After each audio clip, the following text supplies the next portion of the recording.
പശ്ചിമേഷ്യൻ യുദ്ധം വലിയ കോമഡി ആവുകയാണ്.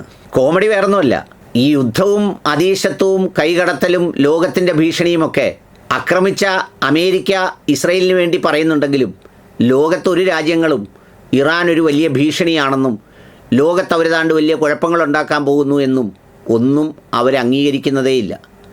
ആരും അതിനോടൊരു വികാരപരമായി പ്രതികരിക്കുന്നുമില്ല. ഇപ്പോൾ സത്യം പറഞ്ഞാൽ എല്ലാവരും ഈ സാഹചര്യം മുതലാക്കി സാമ്പത്തികം ഒപ്പിക്കാൻ നോക്കുകയാണ്. ഇങ്ങനെയൊരു യുദ്ധം, ഒരു കോമഡി യുദ്ധം ലോകത്ത് ഇപ്പോഴാണ് കാണുന്നത്. യുദ്ധം വളരെ ഭയാനകമാണ്. ആ യുദ്ധത്തിനൊക്കെ ഒരു റീസൺസ് ഉണ്ട്, പലതിനും എന്തെങ്കിലും ഒരു കാരണങ്ങളുണ്ട്. ഇപ്പോൾ ഈവൻ ഫലസ്തീനെ ആക്രമിച്ചതിന് പോലും വർഷങ്ങളായി പാവങ്ങളെ കൊല്ലുകയാണെങ്കിലും അപ്പോൾ ഒരു കാരണം കിട്ടിയിരുന്നു എന്ന് പറഞ്ഞാൽ അവരുടെ ഒരു ആഘോഷ സമയത്ത് കയറി ഹമാസുകാർ കുറച്ച് പേരെ വധിച്ചു എന്ന് പറയുന്നൊരു റീസണുണ്ട്. ഇറാനെ ആക്രമിച്ചതിന് അങ്ങനെ പോലും റീസണില്ല.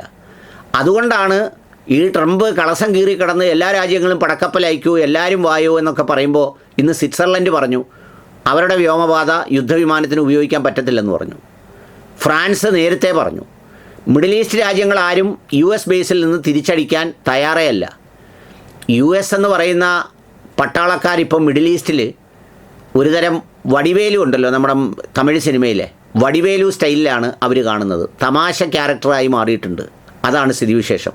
ഇതിപ്പോൾ പറയാൻ കാരണം എന്താണെന്ന് ചോദിച്ചാൽ, അമേരിക്ക പറഞ്ഞത് കേട്ട് അടിക്കാനിറങ്ങി നിക്കറ് കീറി നിൽക്കുന്ന ഒരു മുതലാളി പറഞ്ഞിരിക്കുന്നു, നമ്മുടെ സെലൻസ്കി ഇറാൻ ഡ്രോണുകളെ പ്രതിരോധിക്കാം, പകരം പണം വേണം. അതായത് ഇറാൻ വിടുന്ന ഡ്രോണുകളെ പശ്ചിമേഷ്യയിൽ വേണമെങ്കിൽ പ്രതിരോധിക്കാൻ ഞങ്ങൾ തയ്യാറാണ്.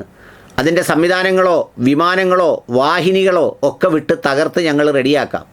പക്ഷേ അത് ചെയ്യണമെങ്കിൽ എന്തു വേണം? ഞങ്ങൾക്ക് പണം വേണം. എന്ന് പറഞ്ഞാൽ പണ്ട് നമ്മളിലെ എന്താ പറയുന്നത്, ഈ പിന്നെ പിന്നെ പിന്നെ ഞങ്ങളുടെ നാട്ടിലൊക്കെ കടത്തിന് വെടിവെക്കുക എന്നൊക്കെ പറയുന്നത് ഒരു പണി കേട്ടിട്ടുണ്ട്.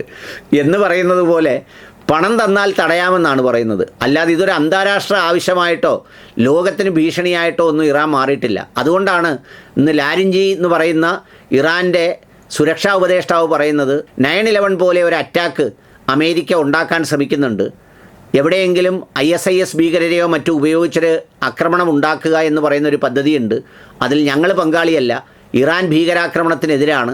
ഒരു ഭീകരാക്രമണത്തെയും ഇറാൻ പിന്തുണയ്ക്കില്ല എന്ന് വളരെ കൃത്യമായി അവർ പറയുന്നുണ്ട്.